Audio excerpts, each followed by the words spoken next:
오늘 우리가 계속해서 출애굽기를 공부하는데 오늘은 섭리의 레슨이라는 주제로 잠시 말씀을 드리려고 합니다. 우리가 2장 1절에서 10절 말씀에서 하나님께서는 그 섭리에 따라서 모세가 이 땅에 태어나게 하셨다라고 하는 것을 우리가 공부했어요. 그래서 하나님은 일방적으로 하나님의 계획과 하나님의 섭리를 가지고 모세가 이 땅에 태어나게 하시고, 그리고 하나님은 그 특별하신 인도를 통해서 역사하셨다라고 하는 겁니다. 이제 오늘 읽는 11절에서 25절까지의 내용은 하나님의 섭리에 따라서 태어난 하나님의 아들인 모세가 하나님의 그 섭리를 자기 삶 속에 이렇게 수용하는 것, 하나님이 역사하고 하나님이 어떤 섭리하실 때 그것을 수용하는 것이 필요합니다.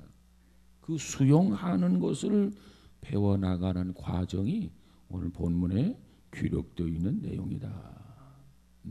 다시 말하면 하나님의 뜻을 이렇게 받아들이는 일련의 삶의 과정이 본문에 기록되어 있다는 거죠. 자, 물어볼게요. 모세가 몇 년 동안 살았지요? 모세가 몇 년 동안 살았죠? 따라서 하십시다. 120세. 따라서 다시 한번 120세.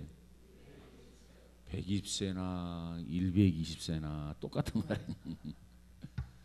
모세는 120세, 120년을 살았어요. 그런데 학자들이 이 모세의 120년의 생애를 세 가지로 구분을 합니다. 그래서 40년, 40년, 40년. 그래서 처음 40년을 나누고 중간 40년을 나누고 그리고 마지막 40년을 이렇게 구분을 해서 모세의 시대를 첫 번째, 두 번째, 세 번째 시대로 이렇게 구분을 한다고 하는 거죠. 그러면 모세에 있어서 첫 번째 40년의 생활을 보면은 모세가 하나님의 섭리 속에서 태어나서 바로의 공주의 아들로 자라면서 교육받았던 시대가 40년입니다. 그리고 두 번째로는 중간 40년은 미디안 광야에서 보내는 그런 40년을 중간 시대라 이렇게 이야기합니다. 그리고 세 번째 40년의 시대를 언제로 보느냐? 출애굽의 시대. 이때를 이제 세 번째 마지막 시대다. 이렇게 해서 첫 번째, 두 번째, 세 번째로 이렇게 나누게 됩니다. 이 출애굽 생활에서 모세를 보면 이 모세가 이스라엘 백성들을 이끌고 애굽에서 나와가지고 이 광야에서 방황을 하면서 그 백성들 인도해 가던 그런 시대입니다. 유명한 전도자 무디는 그런 말을 했어요. 뭐라고 했냐면 모세가 이 세 시대를 거쳐가는 동안에, 그러니까 첫 번째 시대, 두 번째 시대, 세 번째 시대, 이 세 시대를 거쳐가는 동안에 자기 자신에 대하여 배웠던, 즉 자신이 어떠한 사람인가를 배웠던 레슨에 대해서 아주 흥미있는 정리를 했다. 무디는 그렇게 말하고 있어요.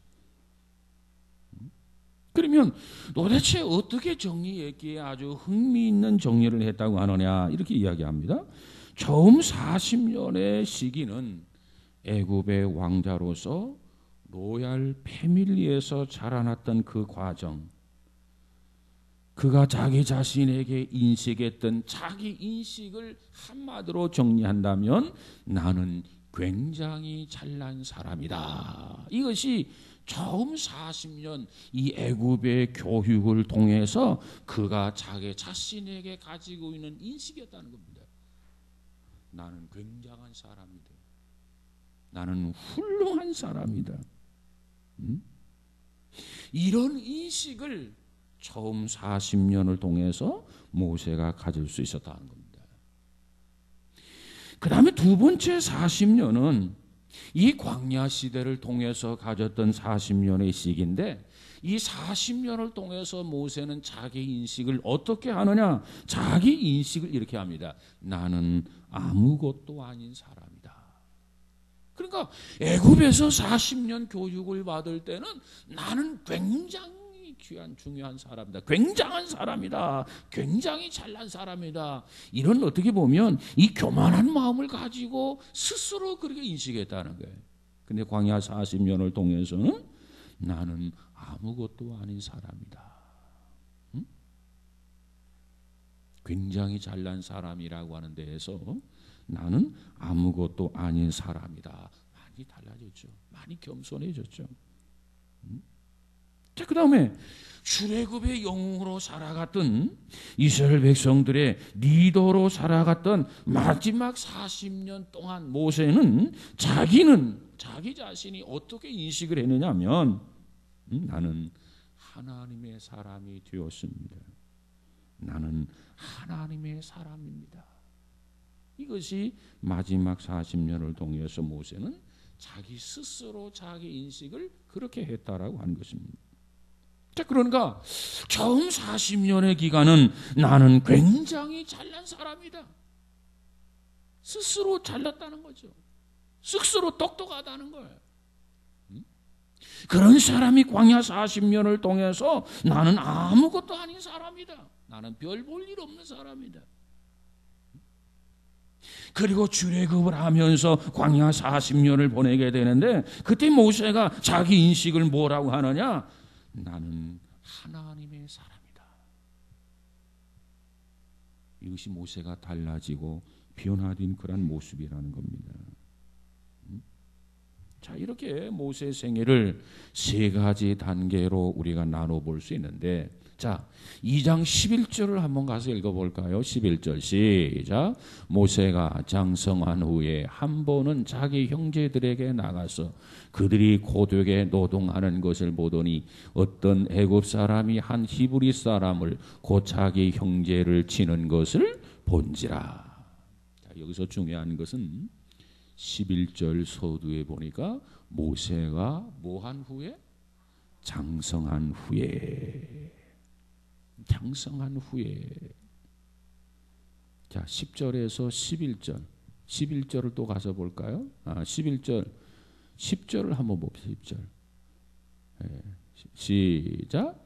그 아이가 자라매 바로의 딸에게로 데려가니 그가 그의 아들이 되니라. 그가 그의 아들을 모세라 하여 이르되 이는 내가 그를 물에서 건져내었음이라 하였더라.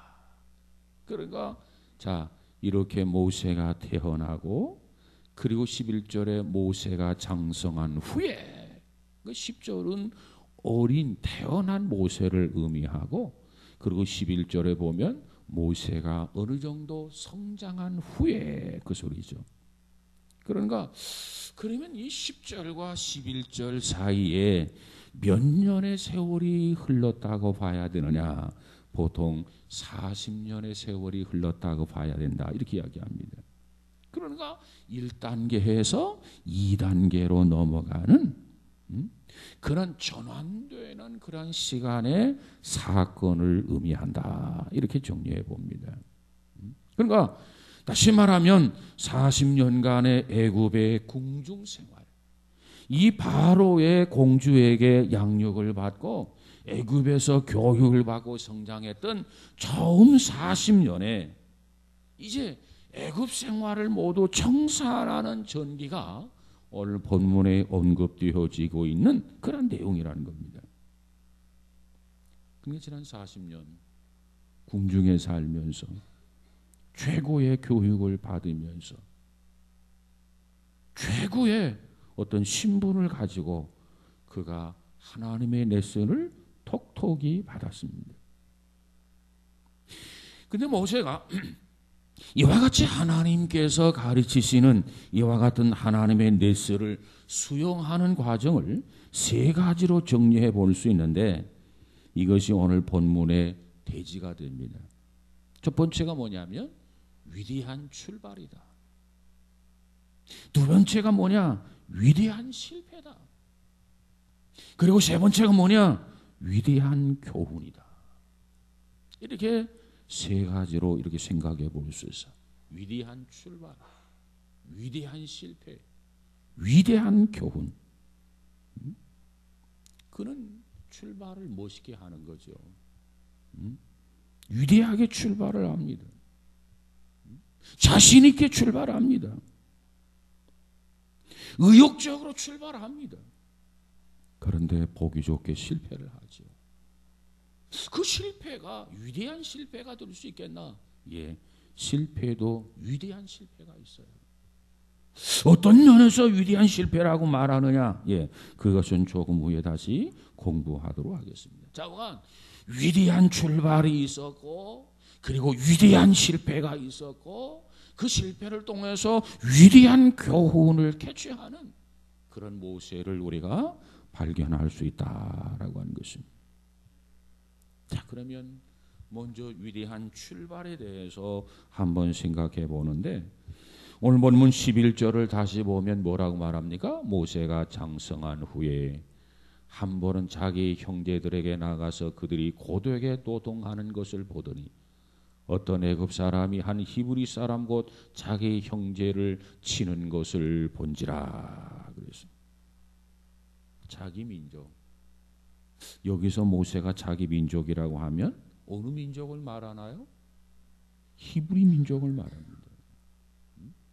어떤 면에서는 자기 민족, 왜? 바로의 공주로서 지금까지 궁중에서 자라고 교육을 받았어요. 신분 교육을 받았어요. 그렇다고 한다면 무엇보다도 자기 민족은 애굽의 민족이다 이렇게 생각할 수도 있지 않겠습니까? 그런데 모세는 그렇게 생각하지 않습니다. 자기 민족, 히브리 백성, 자기 백성. 여기 본문에 보면은 자기 민족, 자기 히브리 백성이 애굽 사람에 의해서 그저 고통당하는 모습을 목격을 하게 됩니다. 직접 자기가 보는 거죠. 누구를 통해서 들은 얘기도 아니고. 그런데 그때 마음속에, 이 모세의 마음속에 파도가 일어나기 시작합니다. 울분이 끓어오릅니다. 정의감에 불타오르기 시작합니다. 그때 이 모세는 자기 민족을 생각하기 시작합니다. 그때 이 모세는 자기의 형제들을 생각하기 시작합니다. 그때 이 모세는 자기의 이웃들을 생각하게 됩니다. 내가 히브리 민족이다. 내가 히브리 백성이다. 내가 지금까지 내 민족에 대해서 무관심했구나. 내가 무심했구나. 내가 내 백성들이 이처럼 고통을 당하는데, 내 백성들이 이처럼 고초를 당하는데 나만 궁중에서 호의호식하면서 살았구나. 모세가 이때 깨어나기 시작합니다. 그러면서 이 모세가 민족에 대한 새로운 의식과 자기 민족이 고통받는 것들이 생각되어지면서 자기 백성들을 뭔가 끌어내고 자기 백성들을 뭔가 구원해 주려고 하는 새로운 인생을 살아야 되겠다라고 하는 하나님이 나에게 주신 사명, 미션이 있다라고 하는 이 사실을 깨닫고 새롭게 시작하는 과정이 오늘 본문 11절의 내용입니다. 지금까지 40년을 애굽에서 살았어요. 궁중에서 교육을 받았어요. 그 애굽의 인연은 끊어버리고 미련 없이 정리하고 애굽 땅을 출발함으로 해서 새로운 인생을 향해 떠나가는 위대한 출발이 시작되더라 하는 것입니다. 자, 그러면 왜 이것을 우리는 위대한 출발이라고 말하느냐? 이 모세가 출발하면서 이 모세의 모습을 보면 칭찬하고 싶은 내용, 위대한 결단이 몇 가지가 있어요. 오늘 본문에는 그 내용이 잘 나타나 있지 않지만은 11절과 12절의 과정을 보면은 모세가 내렸던 그 위대한 결단을 히브리서 기자는 간단하고도 명료하게 그것을 정리해 주고 있어요. 뭘 어떻게 정리해 주고 있느냐? 히브리서 11장 24절, 25절, 26절 우리 한번 가서 보고 확인해 보고 지나가도록 하겠습니다. 히브리서 11장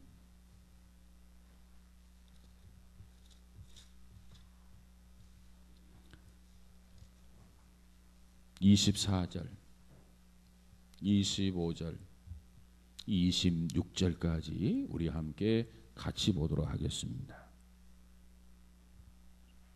자, 24절 시작.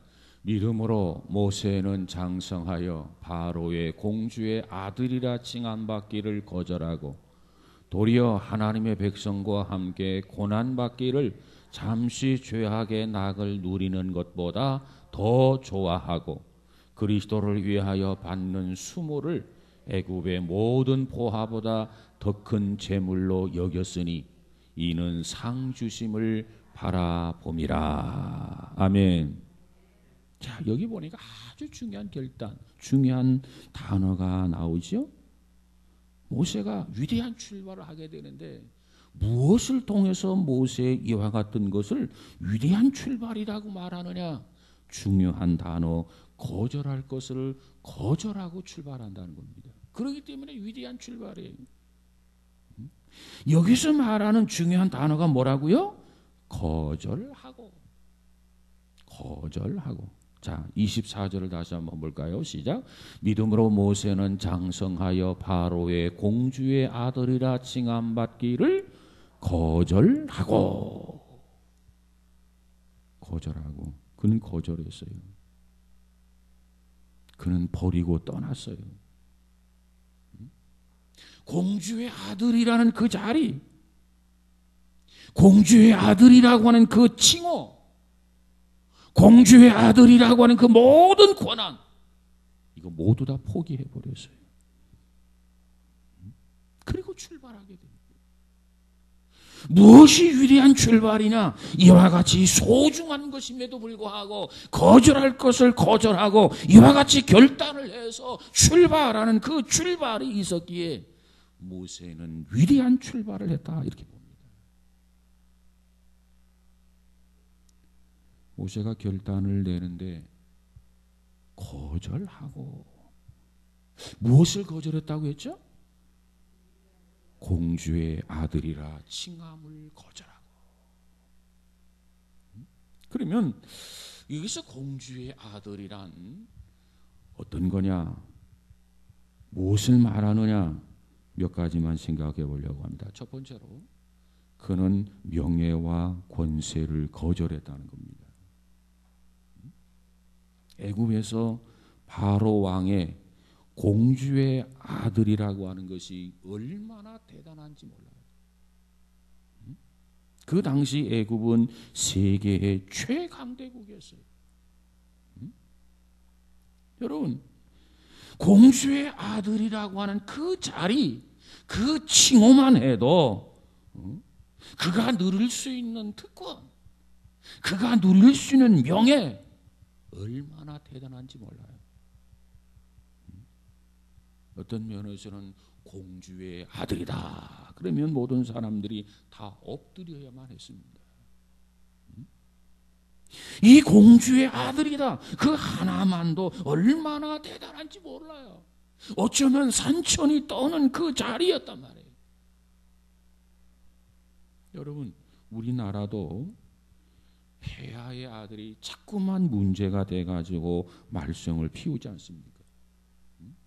대통령이 되면 자기 가족들을 잘 관리를 해야 돼요. 자기 자녀들을 특별히 잘 관리해야 돼요.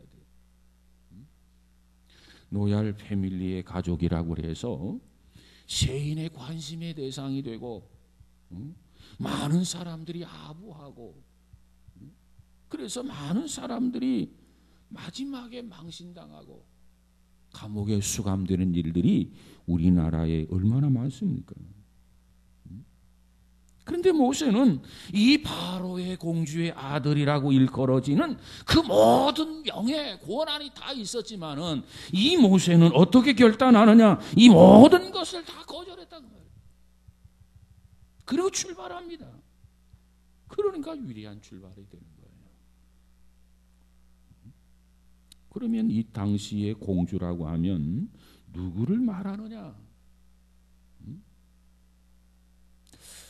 모세가 이 백성들을 이끌고 출애굽했던 그 연대와 그 시대를 통치했던 애굽의 통치자 바로가 누구냐에 따라서 공주가 결정됩니다.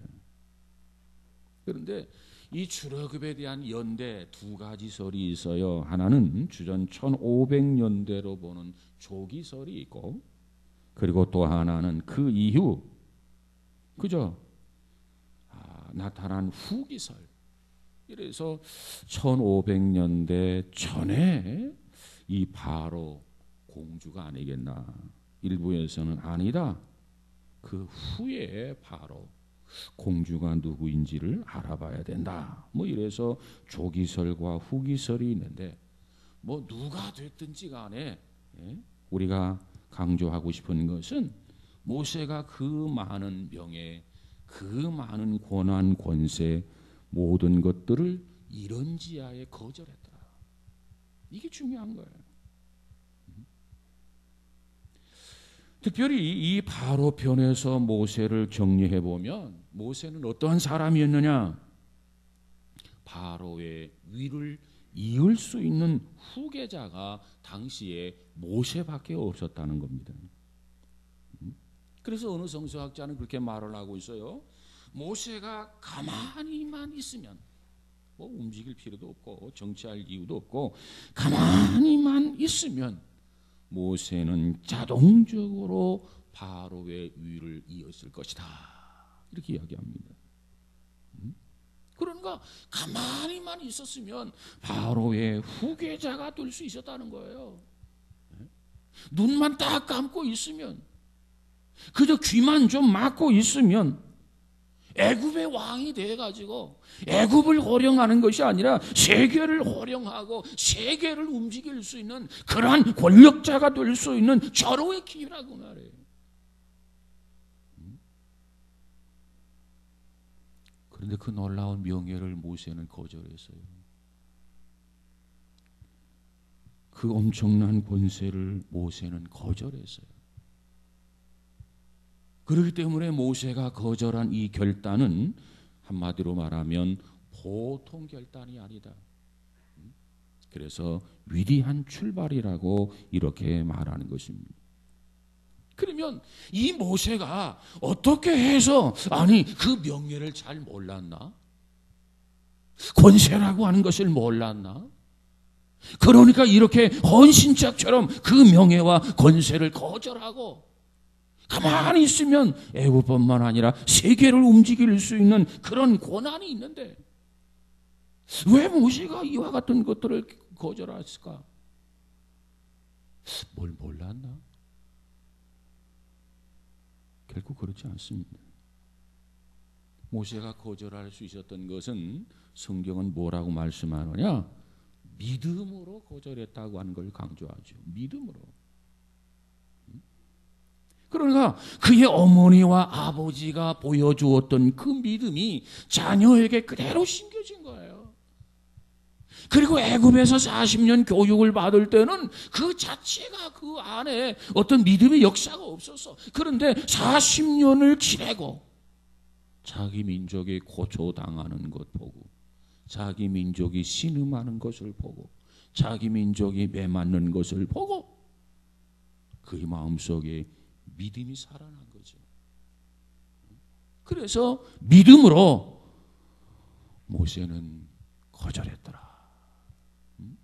그래서 우리 자녀들에게 믿음 교육이 중요합니다. 믿음을 제대로 심어주어야 옳고 그름에 대해서 분별을 하고 그리고 정의로운 것을 선택하게 된다는 겁니다. 그러면 모세가 가진 그 믿음, 모세는 어떠한 믿음을 가졌는가? 그 부분에 대해서는 다시 말씀드리도록 하겠습니다.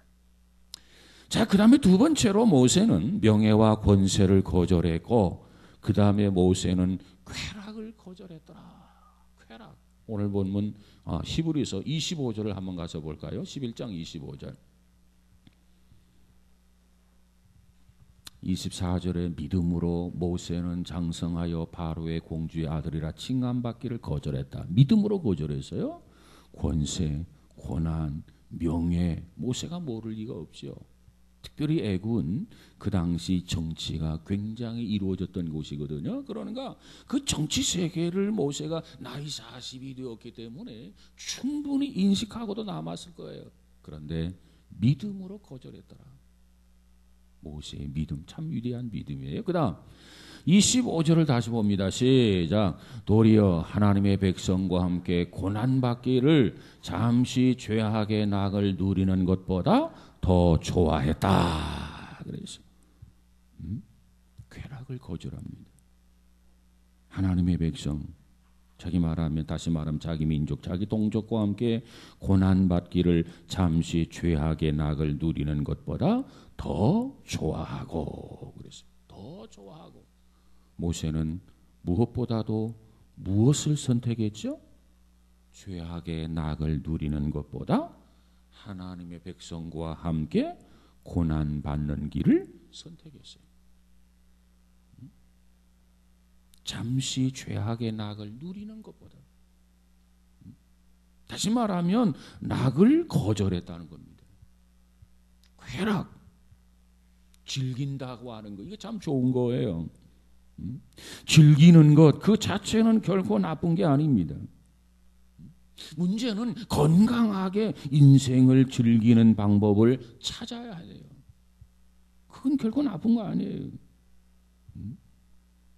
오늘 우리 그리스도인들이 세상을 살면서 건강하게 인생을 즐기는 방법, 그것을 찾아서 인생을 즐기는 거, 그게 필요하다고 생각해요. 건전한 방법, 건전하게 인생을 즐겨라. 그 방법이 뭘까? 그 방법은 우리가 자꾸 찾아내야죠. 개발을 해야죠.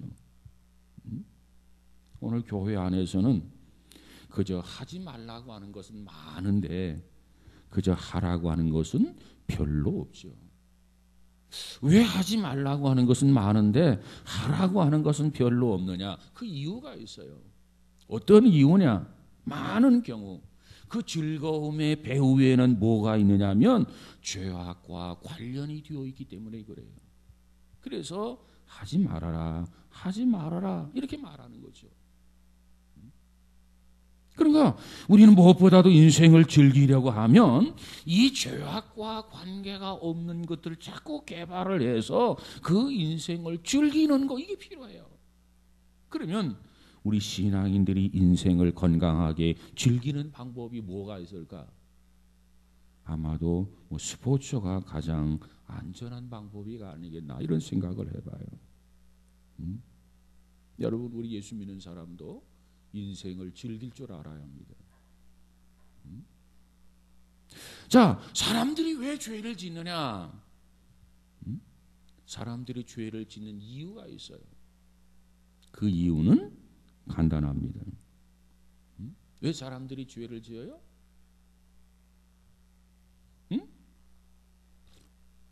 죄를 짓는 이유가 뭐예요?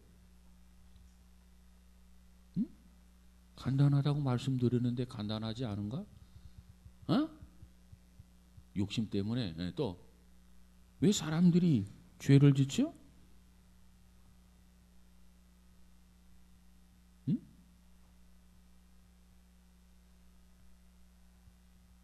왜 죄를 지어요? 25절 봤잖아. 25절에 한국말도 못 알아들어. 자, 25절을 다시 한번 볼까요? 시작. 도리어 하나님의 백성과 함께 고난받기를 잠시 죄악의 낙을 누리는 것보다 더 좋아하고. 왜 사람들이 죄를 짓죠? 죄를 짓는 이유가 뭐예요? 거기에 나와 있어요. 죄를 짓는 것이 즐겁기 때문에 죄를 짓는 거라. 죄 짓는 것이 즐겁다니까. 우리는 죄 안 지어봐서 잘 모르는가 봐. 잠시 죄악의 낙을 누리는 것보다 그랬잖아요. 여러분, 죄 짓는 것을 좋아하기 때문에 죄를 짓는 거야. 아주 단순한 거예요. 어려운 거 아니야. 죄는요, 짜릿함이라는 게 있어요. 그러니까 죄를 짓는 거란 말이에요. 우리나라 유명한 가수가 있어요. 아마 그 사람의 이름을 이야기하면 여러분도 다 아리라고 생각합니다만은, 그 사람이 한때는 크리스찬이라고 그렇게 많은 사람들이 생각을 했어요. 왜? 그는 복음성가도 아주 잘 부르거든요. 그런데 그 솔직하게 그가 말하기를 자기는 크리스찬이 아니라는 거예요. 복음성가도 모르고 많은 사람들이 크리스찬이라고 생각하는데 자기는 크리스찬이 아니래요.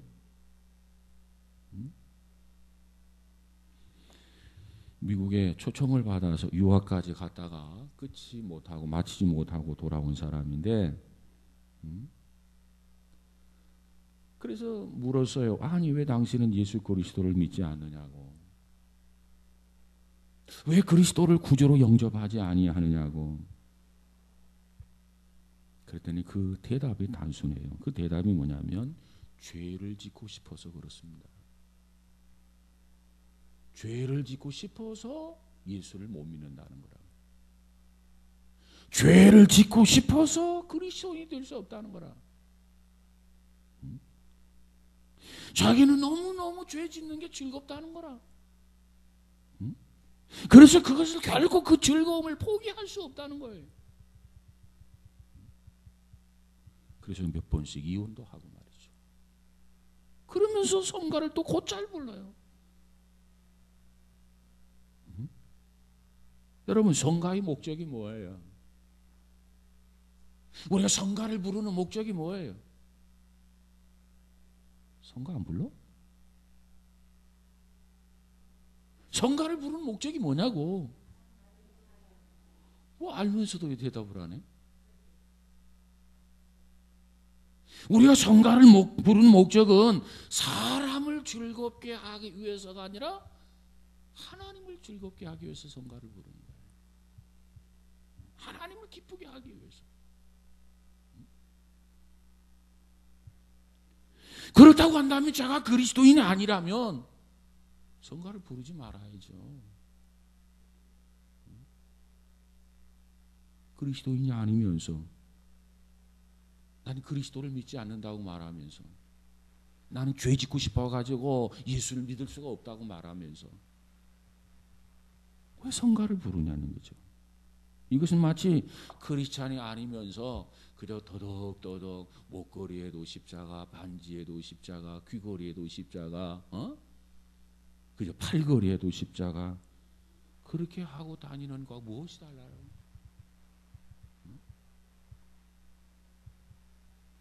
하나님을 욕되게 하는 거예요. 그리스도를 욕되게 하는 거예요. 크리스찬이 아니면 십자가를 걸지 말아야 돼요. 크리스찬이 아니면 십자가 반지를 끼지 말아야 돼요. 크리스찬이 아니면 십자가 귀걸이를 하지 말아야 돼요. 그것이 최소한 예의가 아니겠습니까? 하나님에 대한 예의. 비록 믿지 않는다고 하지만.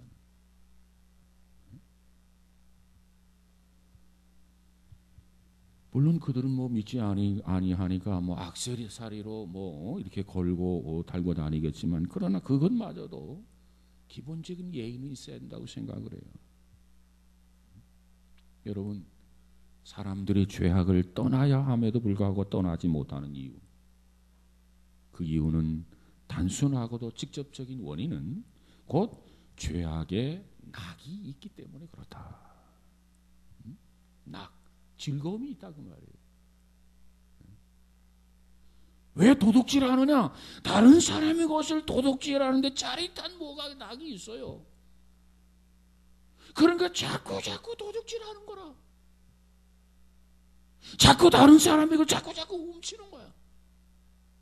정말 열심히 일을 하고 열심히 땀을 흘리고 그리고 나서 대가를 지불하고 뭔가 이렇게 구입을 하고 이게 사람이 건강한 건데 그렇지 아니하고 땀도 흘리지 아니하고 수고도 흘리지 아니하고 그저 살짝 그러면 짜릿함이 있단 말이에요. 야, 고생할 필요 뭐 있나, 땀 흘릴 필요 뭐 있나, 일할 필요 뭐 있나 이렇게 슬쩍 하면 되는 거.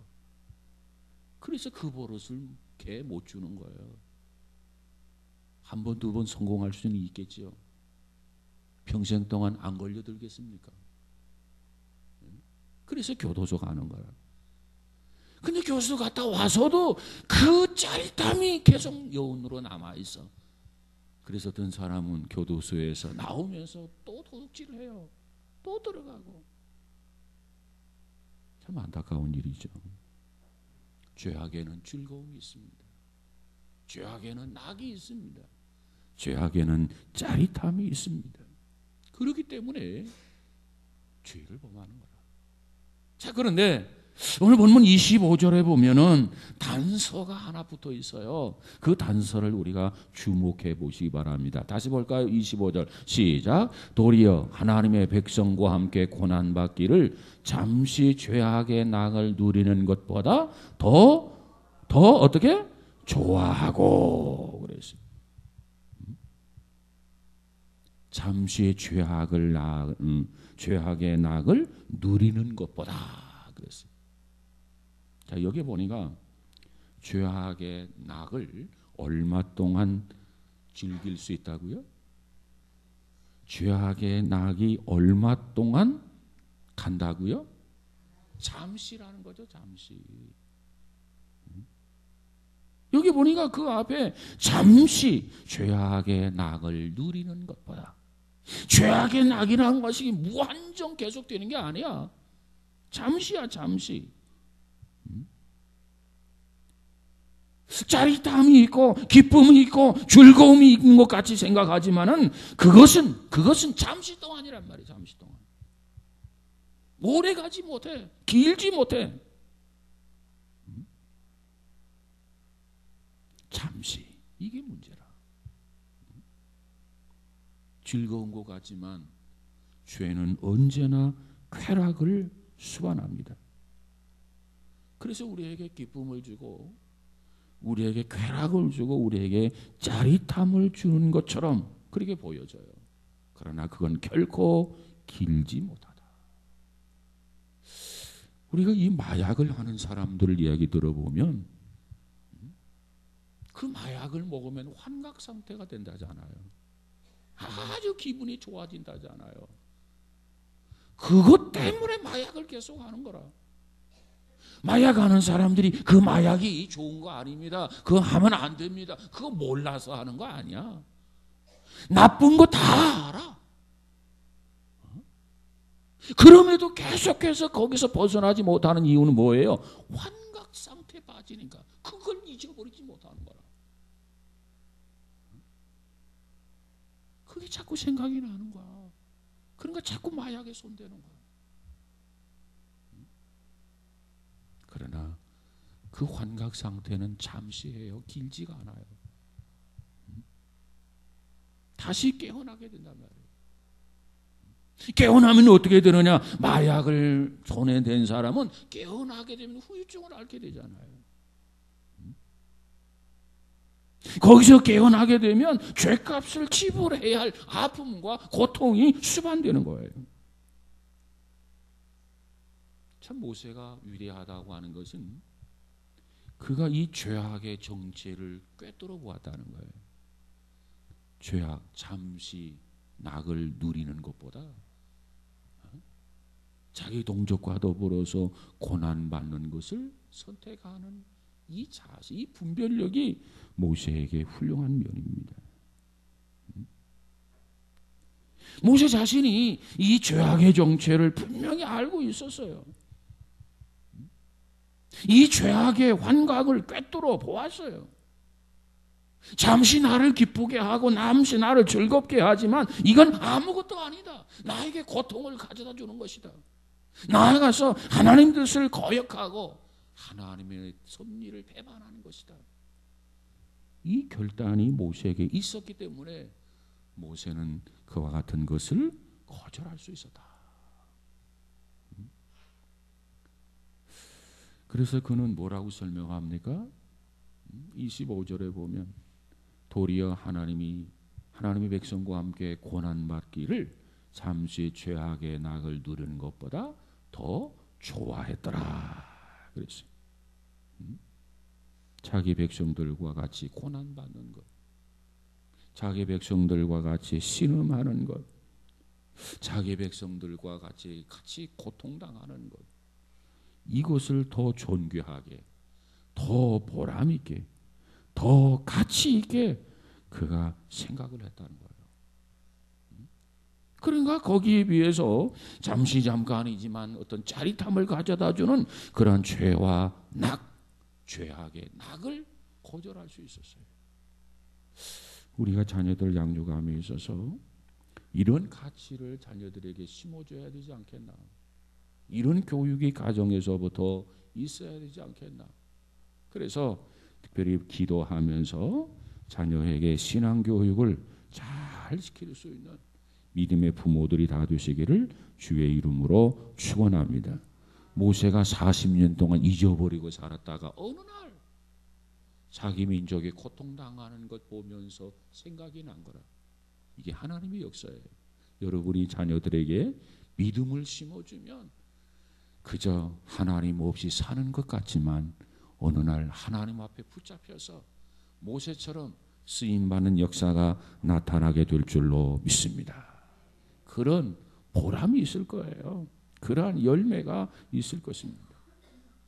모세가 잠시 죄악의 낙을 누리는 것보다 하나님의 백성, 자기 민족과 더불어 함께 고난받는 길을 선택했다. 이게 거저 이런 선택이 주어진 게 아니에요. 이런 결단이 거저 주어지는 게 아니라 그 말이에요. 그의 아버지와 어머니의 신앙적 교육으로 인해서 이런 결단을 하도록, 이런 선택을 하도록 역사하셨다라고 하는 겁니다. 아무쪼록 우리 모두도 정말 이와 같이 이 시대의 쾌락을 거절할 수 있는, 그리고 하나님과 더불어 살아가는 믿음의 사람 우리 모두들이 다 되시기를 주의 이름으로 축복합니다. 오늘 특별히 이 두 가지를 살펴보았는데, 모세는 명예와 권세를 거절했더라. 이게 뭐 조그마한 명예도 아니고 뭐 얄팍한 권세도 아니고 어마어마한 명예요, 어마어마한 권세를 모세는 결단하면서 거절을 했어요. 뿐만 아니라 모세는 정말 그 기쁨, 짜릿함, 그것을 거절할 수 있는 믿음의 사람이었어요. 우리도 모세를 본받고 또 모세처럼 우리의 자녀들을 잘 길러낼 수 있는 그러한 성도 우리 모두가 다 되시기를 주의 이름으로 축복합니다. 기도합시다. 거룩하신 하나님 감사합니다. 주께서 우리를 사랑하셔서 출애굽기 2장 11절에서 25절까지 귀한 말씀을 접하게 하시니 감사합니다. 하나님이여, 모세가 어머니 아버지를 통해서 믿음 교육, 신앙의 교육을 받았던 것이 이제 싹이 나고 열매 맺는 것처럼 우리도 기도하며 자녀들에게 믿음을, 하나님의 말씀을 심을 수 있는 믿음의 부모들이 다 되어지게 하옵소서.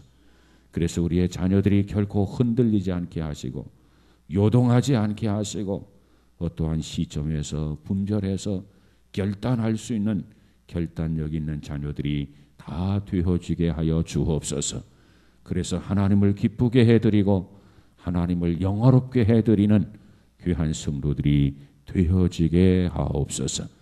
우리가 깨닫지 못한 부분까지라도 일깨워 주셔서 깨닫게 하시고 기도하며 바르게 정직하게 살아가게 하옵소서. 예수님 이름으로 기도하옵나이다. 아멘. 교회